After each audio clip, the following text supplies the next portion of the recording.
മത്തായി എഴുതിയ സുവിശേഷം 10-ാം അധ്യായം 1 മുതലുള്ള വാക്യങ്ങൾ. അനന്തരം അവൻ തന്റെ 12 ശിഷ്യന്മാരെയും അടുക്ക വിളിച്ചു, അശുദ്ധാത്മാക്കളെ പുറത്താക്കുവാനും സകലവിധ ദീനവും വ്യാധിയും പൊറിപ്പിപ്പാനും അവർക്ക് അധികാരം കൊടുത്തു. 12 അപ്പൊസ്തലന്മാരുടെ പേരാവിത്: ഒന്നാമൻ പത്രോസ് എന്നു പേരുള്ള ശിമോൻ, അവന്റെ സഹോദരൻ അന്ത്രയോസ്, സെബദിയുടെ മകൻ യാക്കോബ്, അവന്റെ സഹോദരൻ യോഹന്നാൻ, ഫിലിപ്പോസ്, ബർത്തലോമായി, തോമസ്, ചുങ്കക്കാരൻ മത്തായി, അൽഫായിയുടെ മകൻ യാക്കോബ്, തദായി, ശിമോൻ, യേശുവിനെ കാണിച്ചുകൊടുത്ത ഇസ്കരിയാത്ത യൂദ. ഈ 12 പേരെയും യേശു അയക്കുമ്പോൾ അവരോട് ആജ്ഞാപിച്ചതെന്തെന്നാൽ, ജാതികളുടെ അടുക്കൽ പോകാതെയും ശമര്യരുടെ പട്ടണത്തിൽ കടക്കാതെയും ഇസ്രായേൽ ഗൃഹത്തിലെ കാണാതെപോയ ആടുകളുടെ അടുക്കൽ തന്നെ ചെല്ലുവീൻ. നിങ്ങൾ പോകുമ്പോൾ സ്വർഗരാജ്യം സമീപിച്ചിരിക്കുന്നുവെന്ന് ഘോഷിപ്പീൻ. രോഗികളെ സൌഖ്യമാക്കുവീൻ. സൌജന്യമായി നിങ്ങൾക്ക് ലഭിച്ചു, സൌജന്യമായി കൊടുപ്പീൻ. മടിശീലയിൽ പൊന്നും വെള്ളിയും ചെമ്പും വഴിക്ക് പൊക്കണവും 2 ഉടുപ്പും ചെരുപ്പും വടിയും കരുതരുത്. വേലക്കാരൻ തന്റെ ആഹാരത്തിന് യോഗ്യനല്ലോ.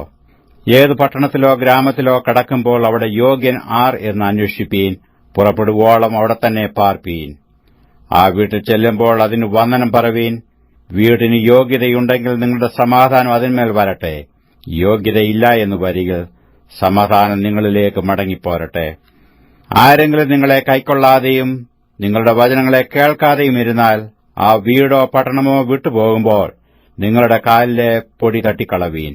ന്യായവിധി ദിവസത്തിൽ ആ പട്ടണത്തേക്കാൾ സൊദോമ്യരുടെയും ഗൊമോര്യരുടെയും ദേശത്തിന് സഹിക്കാവതാകും എന്ന് ഞാൻ സത്യമായിട്ട് നിങ്ങളോട് പറയുന്നു. ചെന്നായ്ക്കളുടെ നടുവിൽ ആടിനെപ്പോലെ ഞാൻ നിങ്ങളെ അയക്കുന്നു. ആകയാൽ പാമ്പിനെപ്പോലെ ബുദ്ധിയുള്ളവരും പ്രാവിനെപ്പോലെ കളങ്കമില്ലാത്തവരുമായിരിപ്പീൻ. മനുഷ്യരെ സൂക്ഷിച്ചുകൊള്ളുവീൻ. അവർ നിങ്ങളെ ന്യായാധിപസഭകളിൽ ഏൽപ്പിക്കുകയും തങ്ങളുടെ പള്ളികളിൽ വെച്ച് ചമ്മട്ടിക്കൊണ്ടടിക്കുകയും എന്റെ നിമിത്തം നാടുവാഴികൾക്കും രാജാക്കന്മാർക്കും മുമ്പിൽ കൊണ്ടുപോവുകയും ചെയ്യും. അത് അവർക്കും ജാതികൾക്കും ഒരു സാക്ഷ്യം ആയിരിക്കും. എന്നാൽ നിങ്ങളെ ഏൽപ്പിക്കുമ്പോൾ എങ്ങനെയോ എന്തു പറയേണ്ടു എന്ന് വിചാരപ്പെടേണ്ട. പറവാനുള്ളത് ആ നാഴികയിൽ തന്നെ നിങ്ങൾക്ക് ലഭിക്കും. പറയുന്നത് നിങ്ങളല്ല, നിങ്ങൾ പറയുന്ന നിങ്ങളുടെ പിതാവിന്റെ ആത്മാവത്രേ. സഹോദരൻ സഹോദരനെയും അപ്പൻ മകനെയും മരണത്തിന് ഏൽപ്പിക്കും. അമ്മയപ്പന്മാർക്ക് എതിരായി മക്കൾ എഴുന്നേറ്റു അവരെ കൊല്ലിക്കും. എന്റെ നാമനിമിത്തം എല്ലാവരും നിങ്ങളെ പകയ്ക്കും. അവസാനത്തോളം സഹിച്ചു നിൽക്കുന്നവനോ രക്ഷിക്കപ്പെടും.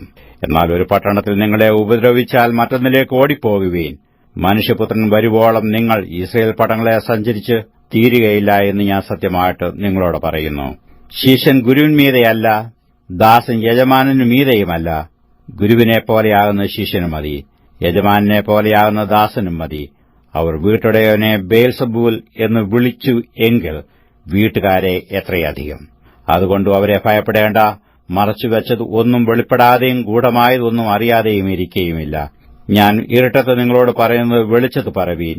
ചെവിൽ പറഞ്ഞു കേൾക്കുന്നത് പുരമുകളിൽ ഘോഷിപ്പീൻ. ദേഹിയെ കൊല്ലുവാൻ കഴിയാതെ ദേഹത്തെ കൊല്ലുന്നവരെ ഭയപ്പെടേണ്ട. ദേഹിയെയും ദേഹത്തെയും നരകത്തിൽ നശിപ്പിപ്പാൻ കഴിയുന്നവനെ തന്നെ ഭയപ്പെടുവീൻ. കാശിന് 2 കുരികൾ വിൽക്കുന്നില്ലയോ? അവയിൽ ഒന്നുപോലും നിങ്ങളുടെ പിതാവ് സമ്മതിക്കാതെ നിലത്തു വീഴുകയില്ല. എന്നാൽ നിങ്ങളുടെ തലയിലെ രോമവും എല്ലാം എണ്ണപ്പെട്ടിരിക്കുന്നു. ആകയാൽ ഭയപ്പെടേണ്ട. ഏറിയ കുരുകിലുകളെക്കാളും നിങ്ങൾ വിശേഷതയുള്ളവരല്ലോ. മനുഷ്യരുടെ മുമ്പിൽ എന്നെ ഏറ്റുപറയുന്ന ഏവനെയും സ്വർഗസ്ഥനായ എന്റെ പിതാവിന്റെ മുമ്പിൽ ഞാനും ഏറ്റുപറയും. മനുഷ്യരുടെ മുൻപിൽ എന്നെ തള്ളിപ്പറയുന്നവനെയോ എന്റെ പിതാവിന് മുമ്പിൽ ഞാനും തള്ളിപ്പറയും. ഞാൻ ഭൂമിയിൽ സമാധാനം വരുത്തുവാനെന്ന് നിരൂപിക്കരുത്. സമാധാനമല്ല, വാളത്രേ വരുത്തുവാൻ ഞാൻ വന്നത്. മനുഷ്യനെ തന്റെ അപ്പനോടും മകളെ അമ്മയോടും മരുമകളെ അമ്മാവിയമ്മയോടും ഭേദിപ്പിപ്പാനത്രേ ഞാൻ വന്നത്. മനുഷ്യന്റെ വീട്ടുകാർ തന്നെ അവന്റെ ശത്രുക്കളാകും. എന്നേക്കാൾ അധികം അപ്പനെയോ അമ്മയോ പ്രിയപ്പെടുന്നവൻ എനിക്ക് യോഗ്യനല്ല. എന്നേക്കാൾ അധികം മകനെയോ മകളെയോ പ്രിയപ്പെടുന്നവൻ എനിക്ക് യോഗ്യനല്ല. തന്റെ ക്രൂശെടുത്ത് എന്നെ അനുഗമിക്കാത്തവനും എനിക്ക് യോഗ്യനല്ല. തന്റെ ജീവനെ കണ്ടെത്തിയവൻ അതിനെ കളയും. എന്റെ നിമിത്തം തന്റെ ജീവനെ കളഞ്ഞവൻ അതിനെ കണ്ടെത്തും. നിങ്ങളെ കൈക്കൊള്ളുന്നവൻ എന്നെ കൈക്കൊള്ളുന്നു, എന്നെ കൈക്കൊള്ളുന്നവൻ എന്നെ അയച്ചവനെ കൈക്കൊള്ളുന്നു. പ്രവാചകൻ എന്നുവെച്ച് പ്രവാചകനെ കൈക്കൊള്ളുന്നവന് പ്രവാചകന്റെ പ്രതിഫലം ലഭിക്കും. നീതിമാൻ എന്നുവെച്ച് നീതിമാനെ കൈക്കൊള്ളുന്നവന് നീതിമാന്റെ പ്രതിഫലം ലഭിക്കും. ശിഷ്യൻ എന്നുവെച്ചു ഈ ചെറിയവരിൽ ഒരുത്തനു 1 പാനപാത്രം തണ്ണീർ മാത്രം കുടിപ്പാൻ കൊടുക്കുന്നവന് പ്രതിഫലം കിട്ടാതെ പോകയില്ല എന്ന് ഞാൻ സത്യമായിട്ട് നിങ്ങളോട് പറയുന്നു.